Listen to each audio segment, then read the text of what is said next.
Our next topic is user and device identity confidentiality. Let's get into the topic. The term confidentiality defines the data privacy is assured between the sender and receiver through the internet. With confidentiality, no one can read the data except for the specific entity. Wireless mobile network WMN only provide confidentiality of data through over the air and link encryption.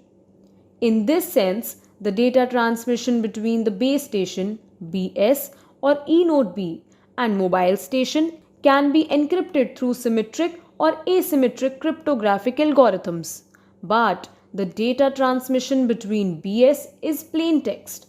In addition, even though WMN implement data confidentiality and integrity partially within the network components, they do not provide end-to-end confidentiality and integrity to the user data.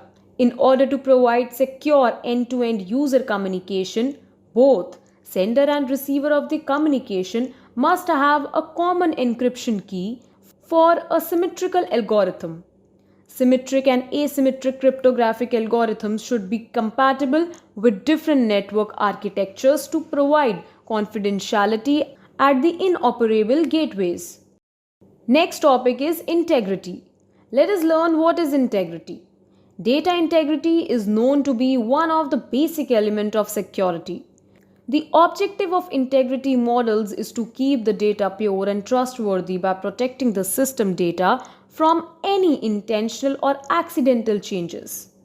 Integrity has been used for a long time in computer systems to attain three important goals, namely, first, to protect data by prohibiting unauthorized user access to make any modifications to user data or network data.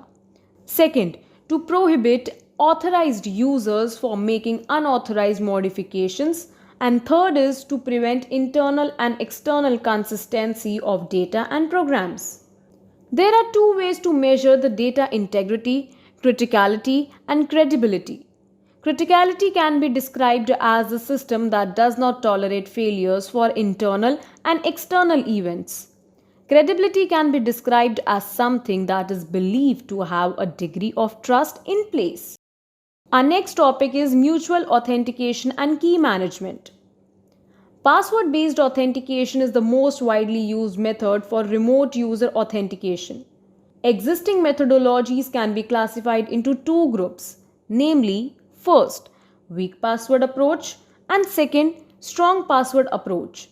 The LGAML crypto system is based on the weak password approach, where its advantage depends on the fact that it does not require a user ID password table to check and verify the user login validity.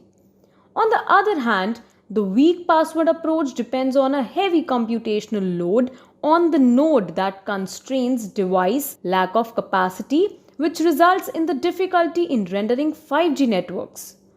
One-way hash function and exclusive OR, also known as XOR operations, are being proposed as a strong password approach. In 2004, a dynamic ID-based remote user authentication scheme was proposed.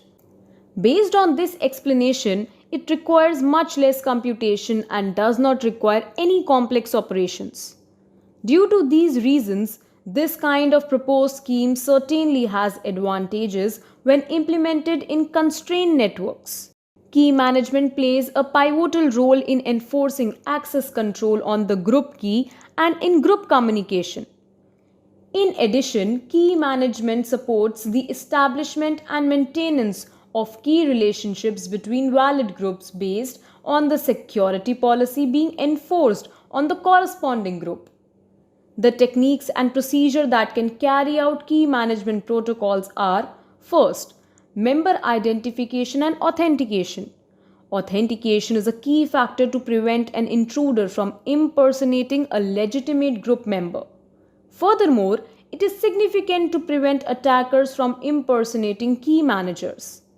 This clearly states that authentication mechanisms must be used to allow an entity to verify whether another entity is really who it claims to be. Next is access control. Once a group is identified, its joint operation should be validated. Access control will be performed in order to validate the group members before giving them access to group communication, particularly for the group key. Next is generation, distribution, and installation of keys. It is a prerequisite to change the key at regular intervals to safeguard the secrecy of the key. In addition, extra care must be taken while choosing a new security key to guarantee key independence.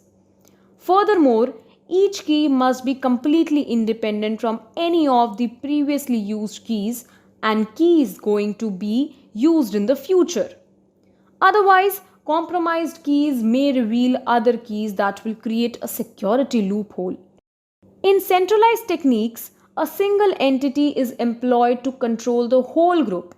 Hence, a group key management protocol seeks to minimize storage requirements and computational power in both client and server. Hope you understand all the concepts clearly. Meet you in the next topic.